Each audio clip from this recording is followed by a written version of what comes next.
it seems like a lot of stuff comes over the line in the hours that people are sleeping. I just, I'm just going through news articles on stations around the country, trying to see what's going on in localities that doesn't catch the mainstream or anything like that. And what I've come across is quite alarming. I'm just going to videotape it right off of my other phone, which is an Obama phone. And this phone that I'm on has no service on it other than when I have Wi-Fi. So I don't have phone service that I pay for. But do you think this can't happen to you? This little clip I'm fixing to show you is happening all over the country, okay? They start with the weakest first. They start with the ones with no voice first. They start with the ones who won't fight back first. Okay? So, they're going to come after your stuff. You can best believe it. If it doesn't fit the agenda. I hope you give this some thought. See what's going on around in your community with this population. Because only by the grace of God, there go I. Keep on prepping. Keep your eye to the sky. Okay, here we go. It's our special song. Still, many people in Las Vegas have no place to call home, living instead on the streets, under overpasses, or in washes and tunnels. But 13 Chief Investigator Darcy Spears uncovers how local leaders are literally bulldozing an approach that could provide shelter for some of our most vulnerable citizens. On any given day, about 5,000 people are living on southern Nevada streets. The homeless crisis has been compounded by the pandemic, skyrocketing rents, and a severe lack of affordable housing. So you'd think any effort to solve the problem would be embraced, especially if it's already working in other cities. But we've discovered officials in our valley have rejected one group's solution, hurting the very people state law says it's supposed to help. It hurts. I'm sad. And angry. All in one ball of confusion on why. I want to know why. What did they take from you when they took your... My life. Now I sleep on the damn sidewalk. Because of this.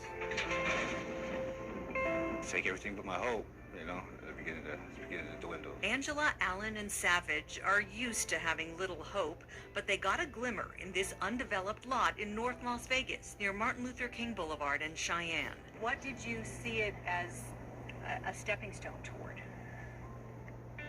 Independence, getting your own and passing it on to people less fortunate. For once, I was like, yes, I can do this. I can stay clean and sober.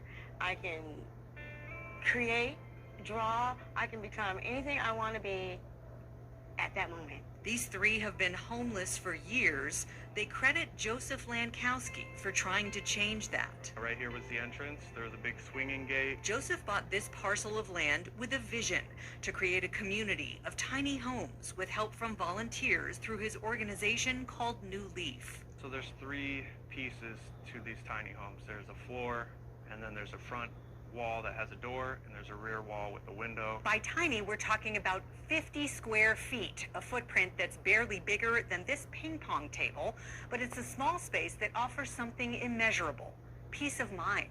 So now they've had a place to call home. They had a tiny home where they could lock the door, so then they could actually go out and get services without having to worry about getting your things stolen or anything like that. A great idea that met a hard reality. According to North Las Vegas code, this parcel is zoned for a single-family home. The requirement for that is a minimum of 1,200 square feet. The tiny homes would not meet that, but there's a catch. There is no zoning for what we're trying to do. New Leaf decided to move forward, hoping to ask forgiveness instead of permission with a new state law to pave the way.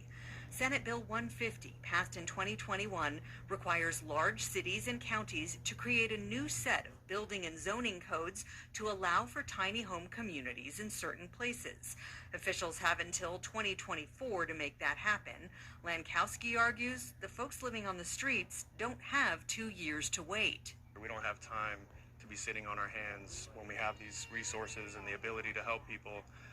You know, we don't have time to be waiting for politicians' inactions. So we just went ahead and started building. The city of North Las Vegas could have embraced the effort and the opportunity to put the new law into practice. Instead, they tore it down. The only thing that mentioned a demolition on anything they posted was actually something saying this is not a demolition order. On April 12th, North Las Vegas bulldozed the huts where Angela, Allen, and Savage were beginning to rebuild their lives. Counselors brought us birdhouses for hummingbirds, and they destroyed them. Turning their new beginning into the same old story. It's been like this my whole life. Everywhere I go, I'm not allowed to be there. In the aftermath, One of my shoes and a lot of my clothes and stuff were still like in this rubble right here. It's like it was nothing. the trio says they've lost that glimmer of hope and the very things they need to get out of homelessness. Social Security card, birth certificate, it took me forever to get these things. You know, I was going to get my ID on a certain date. It's important to note there was no complaint filed by nearby residents or businesses about the tiny homes. Instead, code enforcement took action after a city employee saw a fence made from recycled pallets and reported it. North Las Vegas acted on this search warrant that allowed code enforcement to remove, demolish, and dispose of all non-permitted or deteriorated structures. Despite multiple requests for an on-camera interview, North Las Vegas city officials declined to speak to us. Instead, they provided a statement which says in part, the city tried to get New Leaf to correct violations since December of 2021. The first zoning violation notice was issued January 4th. The parcel is zoned for a single-family home, and accessory uses are not permitted until the primary use is fulfilled. You can see there's still a broken window left. Lankowski says his group was bringing some issues into compliance and appealing others within the 30-day time period noted on the civil citations, but city officials sent 13 investigates other violations with a 10-day window to appeal, which they claim the group missed.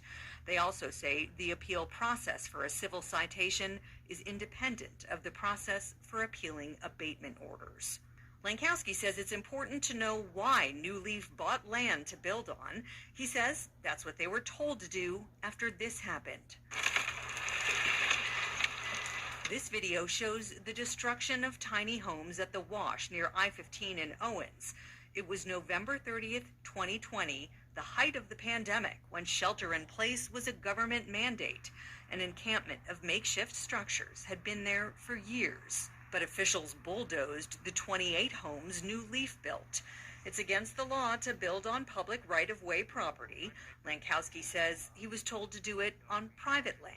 First, New Leaf tried building tiny homes on trailers, parking them in places where everyone has a right to park, but police tagged them as abandoned and towed 2 of them away. So after that happened, we were able to raise funds to buy a plot of land, and because their whole argument was property.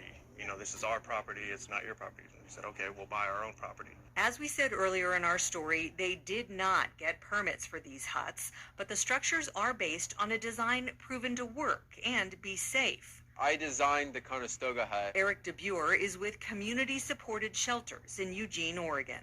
We chose the Conestoga hut because of the cost effectiveness and its ability to be built by volunteers with little to no construction experience. It's kind of like a Lego set. New Leaf consulted with Eric's group, which established its first tiny home community nearly a decade ago. If code enforcement's whole premise is safety, what's more safe? Being in a tiny home on private property or being out on the streets? DeBure says criminalizing and running off the homeless isn't doing anyone any good.